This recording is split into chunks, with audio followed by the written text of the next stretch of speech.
ఏర్పడిందే రైతాంగం మద్దతుతోని. రైతాంగం సమస్యల పునాదిగానే కేసీఆర్ గారు ఆనాడు ఉద్యమం ప్రారంభించిండ్రు.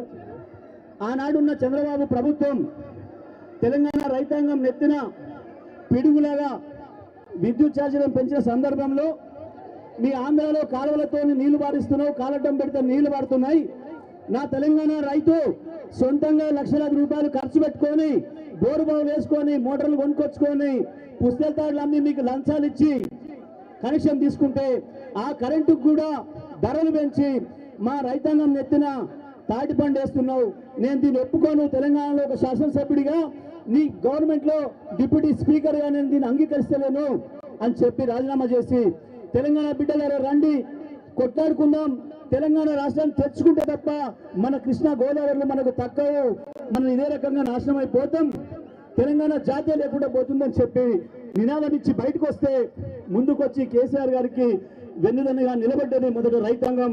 అక్కడి నుంచి యువకులు, విద్యావంతులు అందరూ కూడా ముందుకొచ్చి కేసీఆర్ గారికి మద్దతు ఇచ్చి ఉద్యమం ఉవ్వెత్తున వచ్చే సందర్భంలో ఆ రాజున్న ప్రభుత్వాలు ప్రతిపక్ష పార్టీగా ఉన్న కాంగ్రెస్, చంద్రబాబు నాయుడు కుట్రలు చేసి ఉద్యమాన్ని అంచాలని ప్రయత్నం చేసే సందర్భంలో ఇట్లయితే కుదరదు, కేసీఆర్ చచ్చుడో తెలంగాణ వచ్చుడో అని నినాదం తీసుకొని తెలంగాణ రాష్ట్రాన్ని సాధించిన నాయకుడు, ప్రాణాన్ని పణంగా పెట్టి తెలంగాణ రాష్ట్రాన్ని తెచ్చిన కేసీఆర్, నువ్వే పరిపాలన చేయాలి, ఈ రాష్ట్రంలో ఏ మూలన ఎక్కడ ఏ ఇంచు భూమి ఎట్లా తడుస్తుందో నీకు తెలిసినంతగా ఎవరికి తెలియదు, నువ్వు పార్టీని రద్దు చేసి పోవద్దు, ఈయనగాసి దొంగల పాలు చెయ్యొద్దు, మళ్ళా కాంగ్రెస్ కో చంద్రబాబు నాయుడు వారసులకు అప్పచెప్తే నాశనం అవుతుందని చెప్పి ప్రజలు కోరిన మేరకు నాయకత్వ బాధ్యతలు తీసుకొని తెలంగాణ రాష్ట్రాన్ని 10 ఏళ్ళు ముఖ్యమంత్రిగా ఉండి ప్రపంచానికే ఆదర్శంగా ఉండే పద్ధతుల్లో, రైతులు ఎవరు ఊహించని పద్ధతుల్లో అద్భుతమైన పథకాలను తీసుకొచ్చి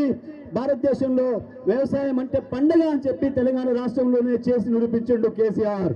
అటువంటి కేసీఆర్ నుంచి రైతాంగాన్ని దూరం చేయడానికి కాంగ్రెస్ పార్టీ అనేక కుట్రలకు పాల్పడ్డది. రైతుల్ని కేసీఆర్ నుంచి దూరం చేసే ప్రయత్నం చేసింది. పిల్లలకు కనుక చాక్లెట్ ఇచ్చి ఎట్లయితే దొంగలు ఎత్తుకపోతారో ఆ పద్ధతుల్లో రైతాంగానికి 2 లక్షల రుణమాఫీ అని, 15,000 రైతు భరోసా అని, ప్రతి క్వింటా గింజలకి 500 బోనస్ అని చెప్పి రైతాంగాన్ని మోసం చేసి ఓట్లు వేయించుకొని నాశనం చేసిండ్రు. ఏడాది కాలంలో మళ్ళీ రైతుల్ని ఆత్మహత్యలకు పురిగొల్పే పరిస్థితి తీసుకొచ్చిండ్రు. ఆ రైతాంగానికి ధైర్యం ఇచ్చే పరిస్థితి కూడా లేదు. నిన్న ఇవాళ మళ్ళీ మోసం చేస్తున్నారు. ఇచ్చిన ఒక్క హామీని కూడా నెరవేర్చకపోగా రైతాంగం తిరుగుబాటు చేస్తుంటే కేసులు పెట్టి అణచివేసే ప్రయత్నం చేస్తున్నారు. వాళ్ళకు మద్దతు ఇచ్చిన మీడియా మిత్రులు కావచ్చు, లేదా సోషల్ మీడియా మిత్రులు కావచ్చు, ఎవరినైనా సరే అణచివేసి కేసులు పెట్టే ప్రయత్నం చేస్తున్నారు.